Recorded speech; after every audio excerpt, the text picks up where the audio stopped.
Hello my friends, awesome news for Ukraine. It's been agreed with the German side that the supplyment of the Leopard 2 A6 variant will start in March. At first I thought that they will give us A5 version, but A6 is almost the top one. Almost, because A7 is the best variant of the Leopard 2 and still it's one of the best tanks out there. Knowing that our soldiers already went for the training on those tanks, we expect that Ukraine will go on a massive counterattack somewhere in April. As for the front lines, Russia still tries to get the control over the Vuhledar, that's their main point, but they lost their assault again, and I am unable to show you the result in this video. There are some of the footages that I cannot post on YouTube. For that, please check out my Telegram channel, where I also share the information from the deep state. There are awesome guys reviewing and identifying the information that is coming from the front lines. And there was some fighting reports between Bakhmut and Slaviansk, where Russia put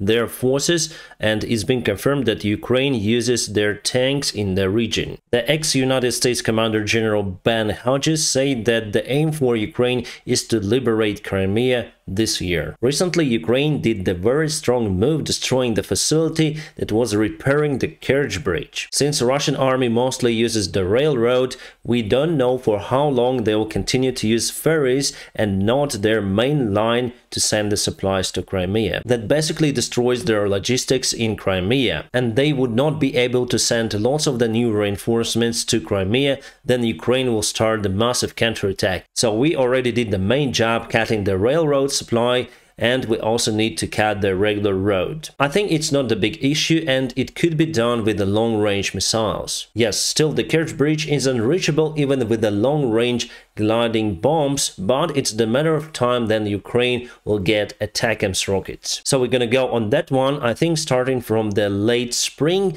until the late summer.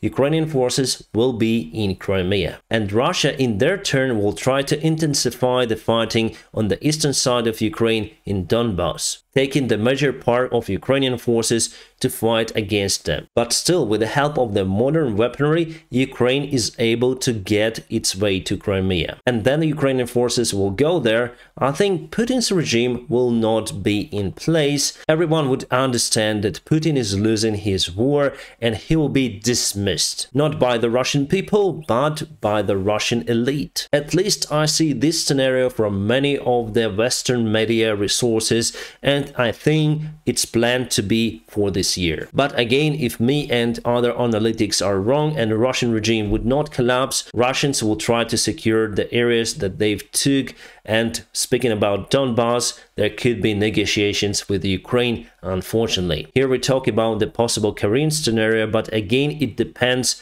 on the losses of Ukrainian army and whether we'll have enough weaponry to fight for our land. Plus, today Germany agreed to send 178 Leopard 1 tanks to Ukraine. Other allies will send those tanks to Ukraine, as Denmark, Norway and others. They have those on a long-term storages for their military. This tank is quite old but still capable. It has good firepower and reliable transmission, plus the engine, and especially if you put it against the Russian T-72 classic tank, I think Leopard 1 wins. The modern Russian tank T-90 MS is obviously better than this one. This photo of the China balloon that was flying through the United States, and it was shot down by the F-22 Raptor, and now guys took it from the sea. You can see this kind of the table looking construction and lots of the material. So for sure they will investigate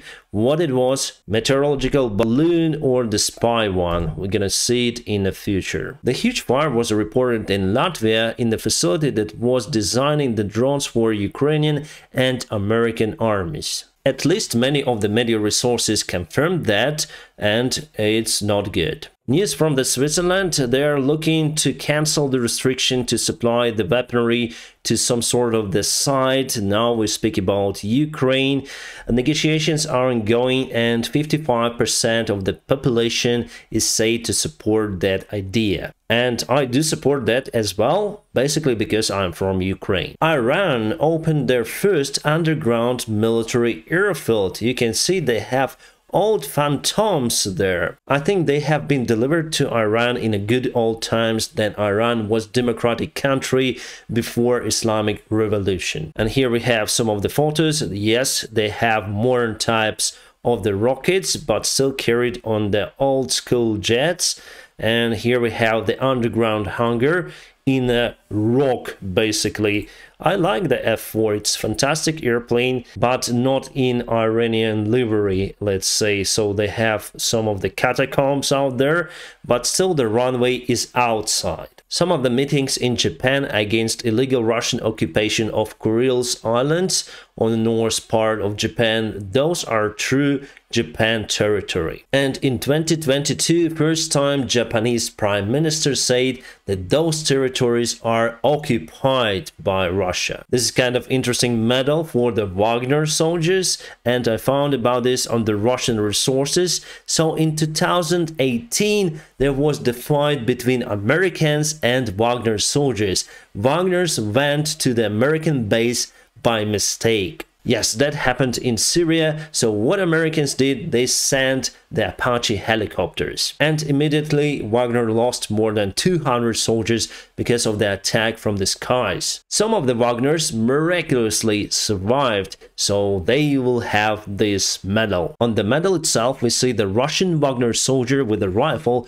on fire, and over his head we also may spot 3 of the Apache attack helicopters. I think this design fits more to honor the Apache helicopter pilots, but here if you survive, you got your medal. So for me, it's still hard to understand the Wagner ideology. I'm speaking about the regular Wagner soldiers, not the Russian prisoners. They have the cult of death together with Christian religion. Sometimes then I see them, they go to the temples, they pray. I would call them fanatics of their own Wagner military army, and they put this army on top of everything, their family and even their country. It really doesn't matter where to fight for them, in Africa, Syria or Ukraine.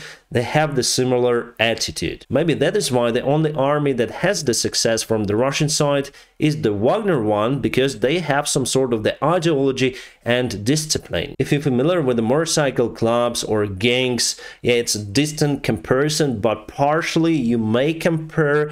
Just this group is very big and they have the ideology that put their own group above everything. Plus, they can use Russian prisoners how they want and where they want. They're unlimited basically in that resource for now. The Ukrainian side, on the other hand, tries to save the lives of the soldiers, and that's why we have to leave positions, and that's why Wagner sometimes have tactical successes. But still, the Wagner group is too small to take advantage from the strategical point of view. Yes, they may take some villages, towns, maybe even cities, but in the long-term perspective, they will lose their own resource, the prisoners. And those who fight for the money, interested in saving their lives in the end. My friends, now press the like to this video. Also, if you want to support my job, please check out the links just below in the video description for you to do so. I wish you all a peaceful sky wherever you are, and have a great time.